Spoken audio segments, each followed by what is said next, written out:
Olá, colecionadores e seguidores do canal Coisa de Colecionador. Estou aqui hoje para dar o meu depoimento do que foi o show do Rick Wakeman aqui nessa última passagem pelo Brasil e provavelmente a última dele, porque ele inclusive chama essa de a turnê final, né? A turnê de encerramento. Agora, antes de tudo, como sempre, eu tenho que pedir a vocês se inscrevam no canal e deixem seu like, porque isso fortalece o canal para continuar trazendo para vocês aquelas novidades, aqueles itens de colecionador, né, comentando sobre filmes, séries, rock, literatura, né, também é uma coisa de literatura, e quadrinhos, tá? Então, primeiro, o convitezinho aí para vocês continuarem no canal. E agora vamos falar um pouquinho aqui do que dominou a semana. Para mim, ainda está dominando, hoje ainda é quarta-feira, mas pelo menos até o final da semana tem muito assunto para falar sobre uma passagem que o Rick Wakeman chama de a turnê final dele, né? Porque ele não vai mais se apresentar em público. E eu entendo perfeitamente, ele está com 75 anos, né? 75 anos, é realmente bem pesado ficar fazendo turnê e apresentação. Primeiro show em si, né? Ainda mais turnês internacionais. Então essa foi a última que ele fez, tá?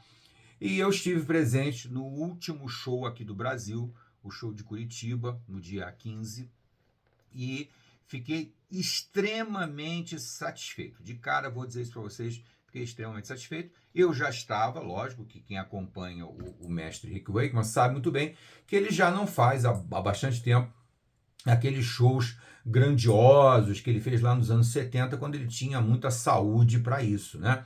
Inclusive, eu estive no show dele de 1975, no Maracanãzinho, no Rio de Janeiro. Eu fui aos dois shows, foram dois shows, um no sábado, outro no domingo, foram dois shows assim apoteóticos, com tudo aquilo que tinha direito naquela época, né? A banda, orquestra, coral, maestro, monstros infláveis. Só não tem a patinação no gelo que ele fez lá na Inglaterra, né? Mas o resto tinha tudo aqui e o show foi realmente apoteótico. Maestro Isaac Karabichevsky, a Orquestra Sinfônica Brasileira, OSB, coral da Universidade Gama Filho, foi assim inesquecível, né? E ali o Rick Wakeman me contaminou, me envenenou, virou um vírus e eu nunca deixei, mas nunca na vida eu deixei de gostar de Rick Wakeman. Logicamente, existe uma fase, que é a fase dos anos 70, que é provavelmente a melhor de todas, né? Mas aí depois ele entrou naquela fase dele New Age, né? Que ele sempre ficou experimentando muita coisa, ainda fez algumas trilhas sonoras interessantes, mas só lá para os anos 90, de 70, em 70, eu diria que foi a década toda dele, total. Mas na década de 80, ele embarcou para os anos 90 também, mas quando chegou no final dos anos 90, ele já realizou um trabalho que eu considero tão bom quanto aquele dos anos 70, que é o Retorno ao Centro da Terra. Né?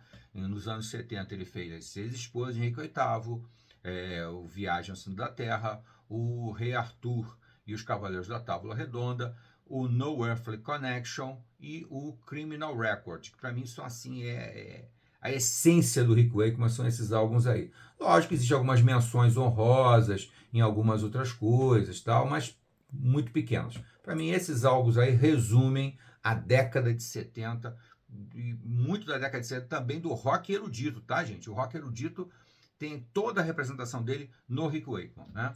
E depois, então, vem o Retorno ao Centro da Terra, que é no finalzinho de 90, em 99, ele lançou um projeto muito faraônico, como ele sempre gostou, né? Foi faraônico o Viagem na Terra, foi faraônico o Rei Arthur, né? Depois ele volta a uma coisa mais normal no No Earthly Connection e ainda mais intimista no Criminal Record. Mas em 99 ele ficou iluminado, sabia que ele tinha um trabalho maravilhoso pela frente, compôs aquilo tudo e é sensacional, tá? O Retorno ao Centro da Terra é extraordinário. E depois, ele ainda fez mais dois trabalhos que eu considero dignos de nota, porque são realmente muito bons, que é aquela revisitação que ele fez do Viagem ao Centro da Terra, mais ou menos em 2010, 2012, e depois ao Rei Arthur, já 2016, 17, por aí, tá?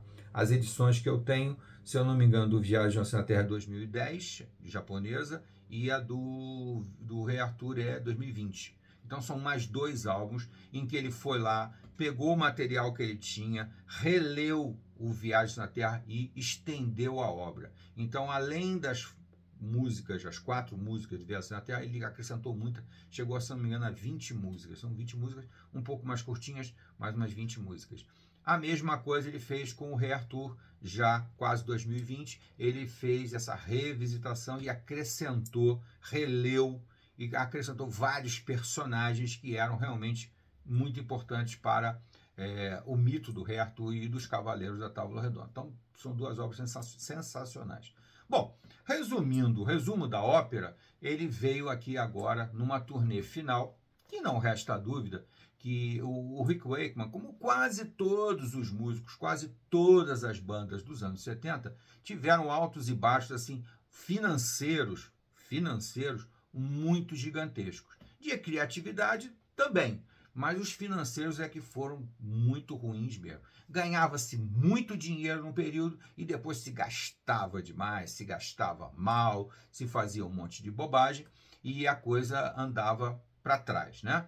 É lógico que não é uma situação igual dos brasileiros. Os brasileiros, quando andam para trás mesmo, porque as coisas aqui são extremamente caras, as coisas aqui são extremamente cheias de impostos, aquela coisa toda. A nossa vida financeira aqui no Brasil é muito difícil para uma pessoa que não tem algum tipo de ajuda, algum tipo de subvenção, a pessoa se ficar com uma situação financeira agradável, estável aqui no Brasil. Lá não, lá é um pouco mais fácil, apesar de que também o nível de endividamento de Rick Wakeman, do Yes todos os músicos do Yes, todos os músicos do Led Zeppelin, do Deep Purple, todos eles passaram por altos e baixos muito severos, Pink Floyd, muito severos. Por quê? Porque gastavam muito mal mesmo.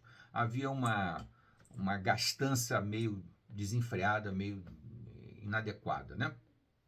E o Rick Wakeman passou por esses altos e baixos, inclusive mesmo no projeto de 99 do Retorno, ele realmente entrou numa crise muito grande, inclusive de saúde, né? Ele de vez em quando ele se envolvia nesses projetos muito gigantescos, porque ele é um cara muito dedicado, muito compenetrado e ele quer que a coisa saia absolutamente perfeita, ele entra num certo ciclo de estresse muito grande. Se você ler a biografia dele, você vai ver como ele passou por um ciclo de estresse muito forte, um pouco antes do Viagem, durante, né, a execução e a gravação do Viagem ao Centro da Terra, e depois, muito parecida com isso, também já no Rei Arthur, apesar que ele já tinha uma experiênciazinha, mas mesmo assim. E depois, em 99, novamente, ele passou por um processo muito grande, inclusive de saúde, vários problemas de coração, uma série de coisas. Bom, enfim, esse mestre, que é um grande mestre da música, talvez, sinceramente, eu tenho, gente, a dificuldade de dizer quem é melhor do que ele no que ele faz. Sinceramente, eu não tenho capacidade para dizer quem é melhor do que ele, não.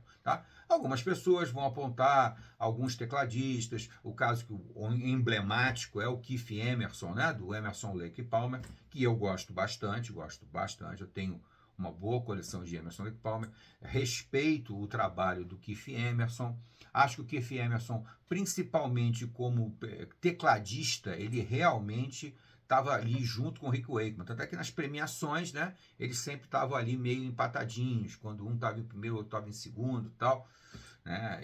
Então o Keith Emerson é um caso que a gente tem que respeitar, com certeza, mas eu acho que em termos de composição musical, aí o Rick Wakeman é insuperável, é imbatível, tá? Então toda essa bagagem chegou agora aqui em abril de 2024 para se apresentar, fazer 4 apresentações aqui no Brasil, né? Ele se apresentou em Brasília, ele se apresentou em São Paulo, ele se apresentou em Porto Alegre. Se não me engano, a sequência foi Porto Alegre, depois São Paulo, depois Brasília e o último Curitiba, tá? E eu tive que esperar até o finalzinho para assisti-lo aqui em Curitiba, no Teatro Ópera de Arame. Primeiro, eu tenho que elogiar de cara a escolha do Teatro Ópera de Arame. Realmente é uma casa de espetáculo sensacional, né? Primeiro, quando o visual, em termos de arquitetura, é eu acho que é a casa de show mais bonita do Brasil, sinceramente. Lá fora, não posso falar. Mas aqui do Brasil, eu acho que é a mais bonita. Assim, o visual dela é extraordinário.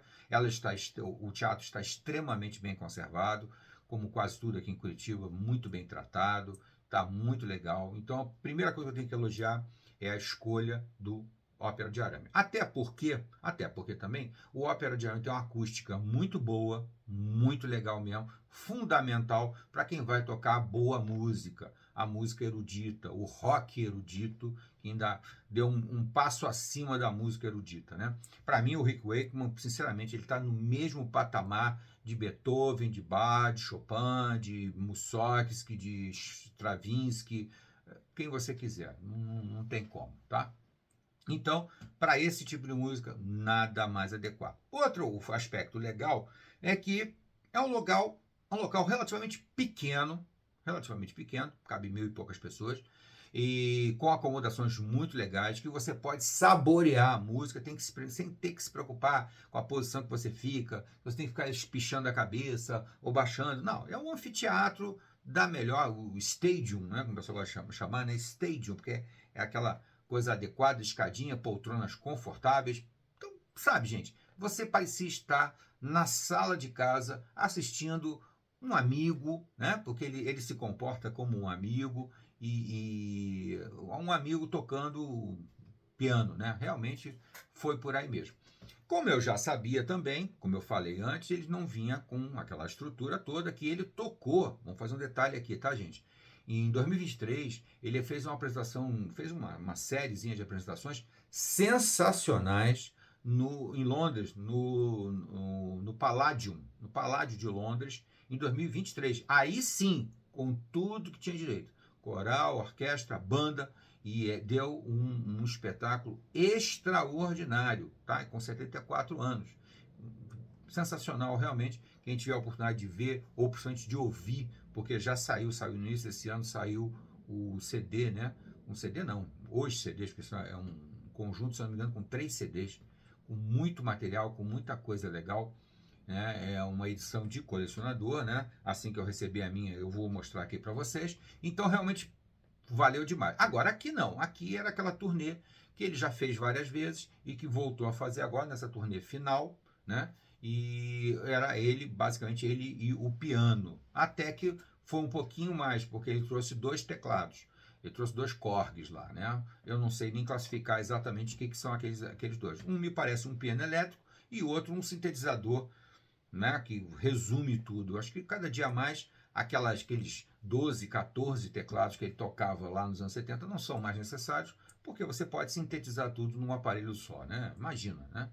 50 anos depois, a tecnologia aumentou, cresceu bastante, né? Então é, eu fiquei muito bem colocado, eu estava logo na primeira fila, né? Eu escolhi um lugar bem na primeira fila, porque realmente eu queria ver ele bem de perto. Tive a oportunidade de filmar tudo o que me interessou, já coloquei no canal os melhores momentos, eu trouxe para vocês aí a abertura do show, que ele toca uma das esposas do Henrique VIII, Jane Seymour, ele abre com Jane Seymour, aí logo depois ele toca Catherine Howard, que é um espetáculo, porque ele já criou um arranjo completamente diferente para Catherine Howard, então tá muito legal. Tá? A Jane Seymour perde um pouquinho, porque a Jane Seymour tem aquele órgão, né? Aquela coisa de órgão de igreja, que é extraordinária, aquele pipe organ, né? Aquela coisa daqueles tubos, aquele negócio ali. Jane Seymour, infelizmente, em qualquer show, nunca vai ter exatamente a mesma sonoridade que você ouve, principalmente nessas edições mais novas, remasterizadas, né?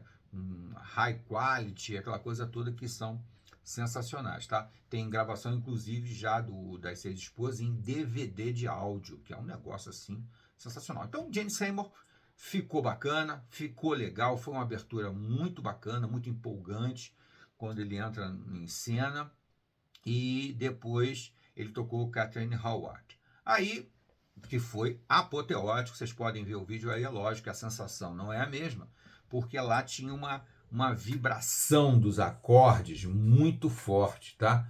Muito forte mesmo. A capacidade, a potência daquele equipamento de som que estava ali no palco era extraordinário. Então quem estava na primeira fila, inclusive, teve uma sensação sonora, porque não é só o som, né? É uma sensação sonora, porque não são só os nossos ouvidos que captam a música, é o corpo todo, né? Isso em praticamente qualquer música, né? Tanto é que as percussões geralmente mexem muito com a gente, né? Principalmente no show.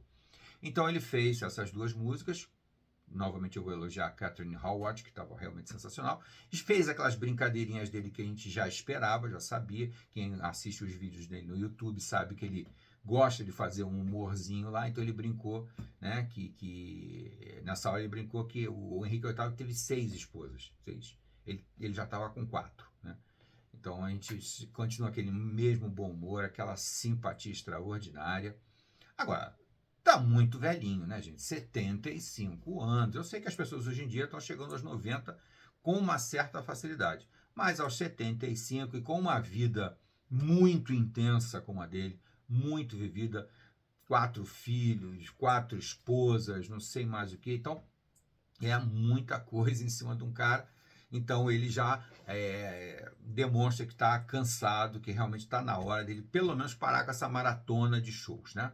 Essa maratona de shows não dá mais. Beleza. Aí depois ele então fez, depois que ele tocou Catherine Howard, ele fez uma homenagem ao David Bowie, né? Uma homenagem bem bacana, só no piano, né? Que foi legal, foi bacana.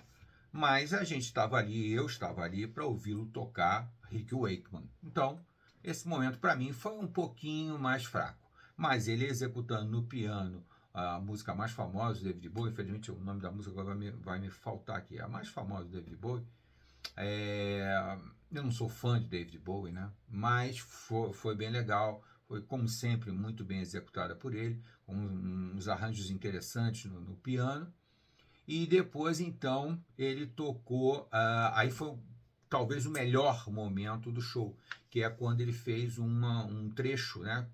Tocou basicamente 3 músicas. Aí ele voltou, porque tinha 2 momentos no palco: o momento piano, que estava mais assim à esquerda, e o momento teclados, piano elétrico e sintetizador, que estava mais à direita. Aí ele voltou para dar uma movimentação de palco, né? Ele começou nos elétricos, com as 6 esposas, com Jane Seymour, Catherine Howard. Foi para o piano, tocou o David Bowie. Voltou para os elétricos e tocou 3 músicas mais fortes, mais impactantes do O Rei Arthur e os Cavaleiros da Tábua Redonda. Ele tocou o Rei Arthur, a música Rei Arthur, depois tocou Guinevere e depois tocou Merlin the Magician. Espetacular. Mais uma vez eu tenho que elogiar a qualidade do equipamento que ele usa e a qualidade sonora de uma forma geral, incluindo aí a engenharia de palco e a própria acústica do teatro. Tá? Para mim foi o melhor momento. Também tem um vídeo que eu gravei esse momento dele, também está aí no YouTube. E depois, então, ele fez então aquela suite, Yes Suite, que ele toca várias musiquinhas, tudo emendadas da fase dele dentro da banda, do Yes, né? Todo mundo sabe que o Rick Wakeman foi do Yes entre 1971, no álbum Fragile, e foi até 1974, no álbum Telephone Topographic Ocean. Depois ele pula um álbum, né, que é o Relayer, que ele não está no álbum, e volta a gravar o Going for the One, aí grava também o Tormento, e acho que aí depois ele também já sai do Yes também, e concorda, quase todo mundo concorda, que a melhor fase é essa primeira dos 3 álbuns, Fragile, Close to the Edge e Tale from Topographic Ocean. Aí ele faz ali uma mixagem, faz uma mistura ali de algumas melodias, por isso que ele chama de Yes Suite, porque ele não executa as músicas, ele faz uma mistura de sonoridades do Yes, basicamente desses 3 álbuns, e faz um trabalho bem interessante, bem legal. Mas, mais uma vez, eu vou concordar com todo mundo, né? Quer dizer, eu vou dizer o que eu já disse antes, que se eu estava ali para ouvir Rick Wakeman, aquele momento também foi um pouquinho inferior, mas execução extraordinária, as escolhas, a própria composição nova que ele criou, porque, na verdade, você percebe sonoridades do Yes em determinados momentos. É que quando acontecia de rolar um New and I, uma outra coisa assim, você percebe que as pessoas reconheciam. Mas ele criou uma peça nova, genuinamente nova, só que com momentos de Yes, tá? Beleza. Aí depois o show praticamente já estava encerrando. Mais uma vez eu repito, a gente percebia na locomoção dele no palco que ele estava cansado, tá? Não só por causa da idade, mas também porque um pouco excesso de peso também, né? Que Mestre Wakeman também tá igual a mim, tá meio gordinho. E também por causa da maratona de shows, né? Só no Brasil ele estava mais de uma semana viajando, né? Porto Alegre, São Paulo, Brasília, né? E terminou em Curitiba. Então a gente percebia nitidamente que ele estava bem cansado, na hora de levantar do piano ele se apoiou para levantar, isso foi bem nítido, mas, gente, pelo amor de Deus, eu até considero isso aí um extra. Por quê? Porque a gente percebe a dedicação que ele tem, o amor que ele tem pela música e o amor que ele tem pelos fãs, tá? Espetacular, realmente, como ele nunca deixou de ser, tá? Diga-se de passagem, eu acho que é um dos músicos que menos excessos de orgulho ou pedantismo, ou coisa, menos apresentou esse tipo de coisa durante toda a vida. Sinceramente, eu não ouço comentários sobre isso, tá? Outros músicos, sim, né? Principalmente os emblemáticos, mais problemáticos são os músicos do Led Zeppelin, né? Sempre foram muito arrogantes, muito complicados de lidar. O Rick Wakeman, o lado oposto da coisa. O Yes mesmo tinha umas coisinhas meio desagradáveis, meio desnecessárias. O Rick Wakeman não. O Rick Wakeman dava do lado oposto, adorava confraternizar com todo mundo, sempre bebeu muito, o que por um lado tornava ele muito mais acessível, mas por outro lado deu-lhe também algumas dores de cabeça bem graves. Mas enfim, então foi legal e aí ele foi fechando o show. Só que ele, no ritmo de cansaço que ele estava, ele nem deu muito tempo. Ele entrou na coxia, nos bastidores, e imediatamente ele voltou e já anunciando que ele iria tocar o Viagem ao Centro da Terra. Aí eu esqueci de fazer um comentáriozinho. Antes de tocar o Rei Arthur, né, as 3 músicas do Rei Arthur, ele fez mais uma piadinha. Ele falou, não, porque isso aqui eu compus quando eu era bem pequenininho. Ele se abaixou todo para dizer que ele era bem pequenininho, devia ter uns, sei lá, 10 anos de idade. Ele compôs aquilo ali e na época ele tocou, como a gente sabe, né, com orquestra, banda, coral, maestro, sei lá mais o que. Tal. Agora era só ele, né? Mas foi aplaudido de pé porque a humildade é sempre um negócio que todo mundo gosta, né? Ele foi muito humilde, foi lá e tocou e foi sensacional, né? Quando chegou na hora do Viagem na Terra, foi mais ou menos a mesma coisa. Ele fez uma pequena preleçãozinha se referindo a como foi gravado, né? Porque o Rei Arthur teve apresentações ao vivo, em 75, mas ele foi gravado em estúdio. O Viagem na Terra foi mais arrogante, foi mais... Não é arrogante no sentido ruim, não, gente. É arrogante no sentido de grandioso, tá? No sentido de poderoso, porque ele foi bem assim, corajoso de dizer, não, vou gravar isso aí ao vivo, isso aí precisa ter plateia, não quero gravar no estúdio. E o Viagem na Terra foi gravado originalmente em 2 apresentações, né? Em 1974, fevereiro de 74, se não me engano. Então ali ele avisou que não ia ser assim, ia ser só ele e no piano. E aí ele fez uma adaptação maravilhosa, só para o piano, dos melhores trechos, dos mais famosos trechos, dá para você reconhecer absolutamente todos, né, do Viagem ao Centro da Terra, né? Começando lá com o início, depois com a Groben e depois com The Battle, The Forest e por aí vai, tá? Então foi muito legal, logicamente foi aplaudido de pé, tal, se confraternizou com todo mundo no final, foi muito, muito legal, tá? Até aí foi o show. Olha, e eu vou confessar para vocês que eu não sou muito chegado em show não, tá, gente? Eu tenho problema de dificuldade com show. Eu já fui a muito show quando tinha 20 anos, tá? Já há 20 anos eu fui muito show, morava no Rio de Janeiro, fui a muito show. Mas hoje em dia não tem mais. Hoje em dia, depois dos 40, assim, eu perdi a paciência para show, porque eu acho que show acaba virando uma maratona, né? Primeiro que todo mundo tem que ficar em pé. Show é em pé. Não tem show sentado igual esse foi do Rick Wakeman. Isso aí é uma grande raridade, né? Pouquíssimos shows são assim. A regra do show é ficar todo mundo em pé. E outra coisa também, que geralmente acontece, atrasos, né? Os músicos atrasam 1 hora, às vezes 2 horas.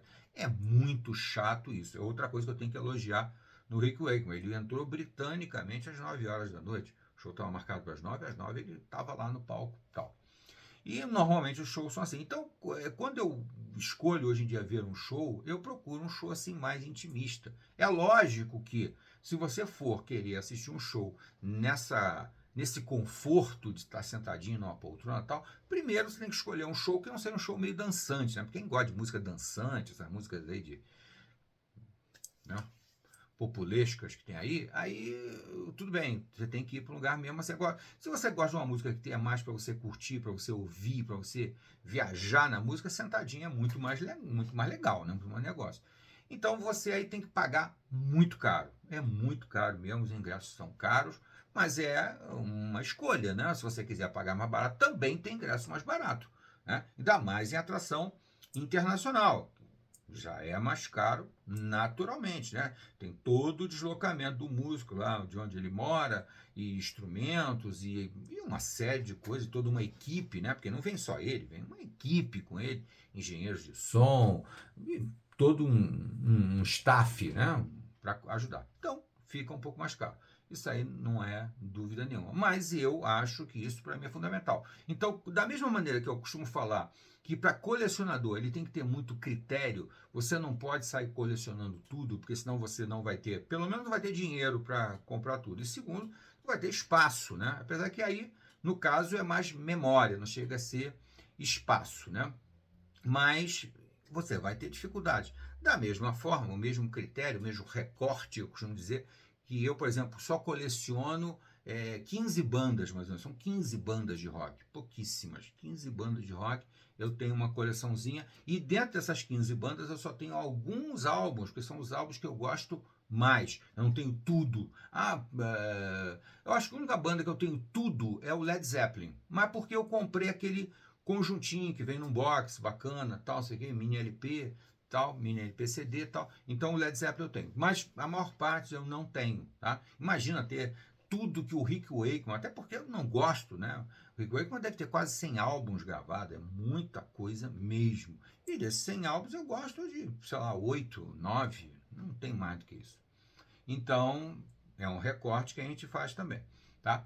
E a mesma coisa eu faço quando eu vou assistir um espetáculo ao vivo. Eu faço um recorte do que realmente eu sei que eu vou gostar muito, porque senão fica muito caro e você não tem como bancar isso, né?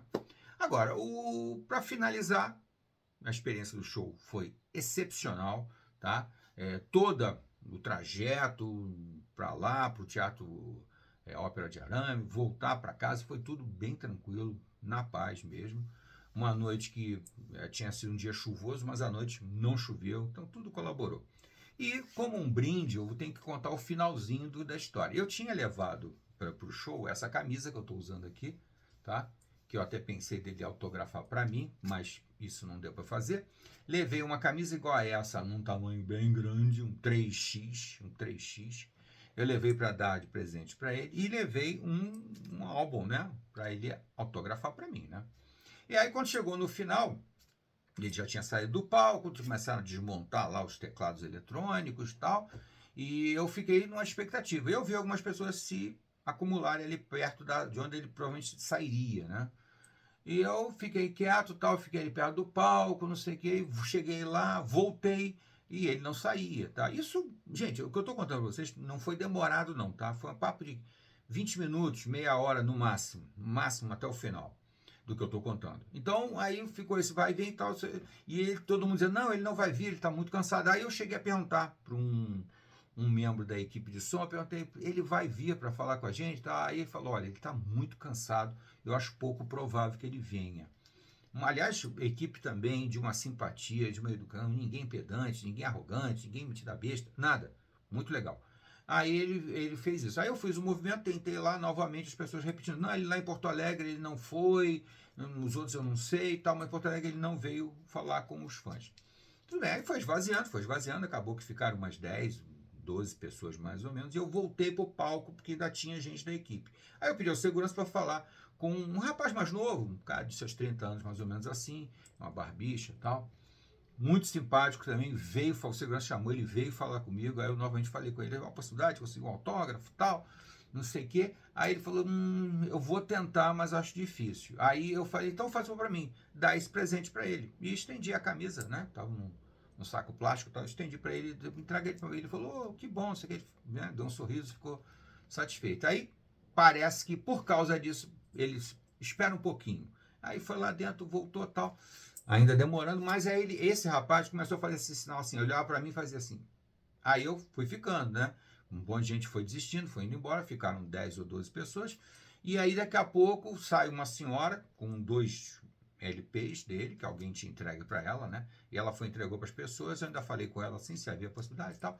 Aí ela falou, difícil, já está indo embora, não sei o que. Daqui a pouco atrás dela, quem é que vem?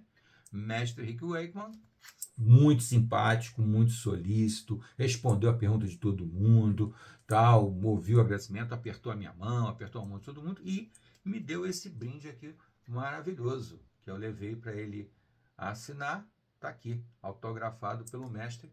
O primeiro álbum dele, o álbum mais clássico de todos, né?